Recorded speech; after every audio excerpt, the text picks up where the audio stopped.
নমস্কার জুজু সবাইকে। যেটা দেখছেন এটা হচ্ছে মাইনি ব্রিজ, আর আমরা বের হয়ে গেছি গার্লস ট্রিপের জন্য। অত্যন্ত গরমের মধ্যেও ঘুরতে হবে। যে জুম ঘরে যাব তার যাত্রা শুরু আমরা এই পথ দিয়ে করলাম, আর আমরা এক রাত ওখানে থাকবো, খুব আনন্দ করব। লিচি ড্রিঙ্ক পান করলাম। লিচি ড্রিঙ্ক পান করার পর আবার আমরা আমাদের যাত্রার উদ্দেশ্যে রওনা দিলাম।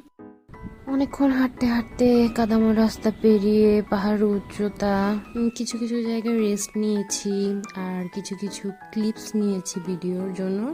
আমি একটু অলসতার কারণে এবং তীব্র রোদের কারণে, মানে কাদা আর পাহাড় অতিক্রম করার কারণে কিছু কিছু ক্লিপস নিতে পারিনি।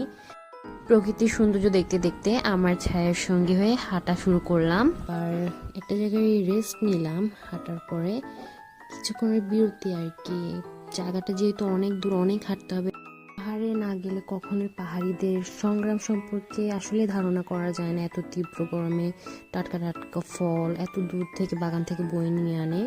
বিরতির ফাঁকে ফাঁকে আমি একটু ঢং করলাম, ঢং করে ভিডিও বানানোর জন্য হাসিও পাচ্ছিল। তারপরে সুন্দর বিরতির পর আমরা রওনা দিয়ে দিলাম আমরা যে জুম ঘরে যাব তার উদ্দেশ্যে। অবশেষে আমরা জুম ঘরে পৌঁছে গেলাম। এই যে জুম ঘরে আজকে আমরা থাকবো রাতে। আমার আগে কখনোই জুম ঘরে থাকা হয়নি, জুম ঘরে থাকার অনুভূতি এই প্রথমই। আর রাতে আমরা গরম গরম জুমের ভাত খেলাম। জুমের ভাতও আমার প্রথম খাওয়া হয়েছে। অনেক ক্ষুধা পাচ্ছিল। গরম গরম জুমের ভাত আর ছিল সাথে হচ্ছে কলা গাছ সিদ্ধ, ঝাল ঝাল মুরগির মাংস। সেদিন রাতে আমার তেমন একটা ঘুম হয়নি, কখন সকাল হবে ভাবছিলাম এই সুন্দর কুয়াশাময় ভিউটা এনজয় করার জন্য। তো আমার ঘুম হয়নি। সকালে উঠেই কুয়াশার সৌন্দর্য দেখে আমি মুগ্ধ।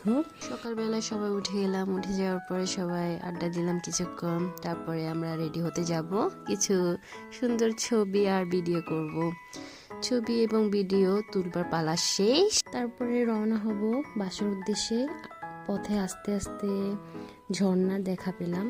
ঝর্ণাটা অতটা বড় ছিল না, তবে ঝর্ণার রাস্তায় হাঁটতে অত্যন্ত ভালো লেগেছে।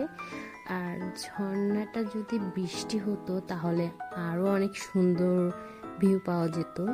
তবুও এটাও খারাপ ছিল না, আনএক্সপেক্টেড ঝর্ণা একটা দেখতে পেয়ে গেলাম। তারপরে ওখানে কিছুক্ষণ ভিডিও করলাম, ছবি তুললাম। সুন্দর জায়গা দেখতে দেখতে মাঝে মাঝে এই সুন্দর মনোরম দৃশ্য দেখার জন্য হলেও আমাদের পাহাড়ে অবশ্যই যাওয়া উচিত। এই ছিল আজকে আমার ব্লগ।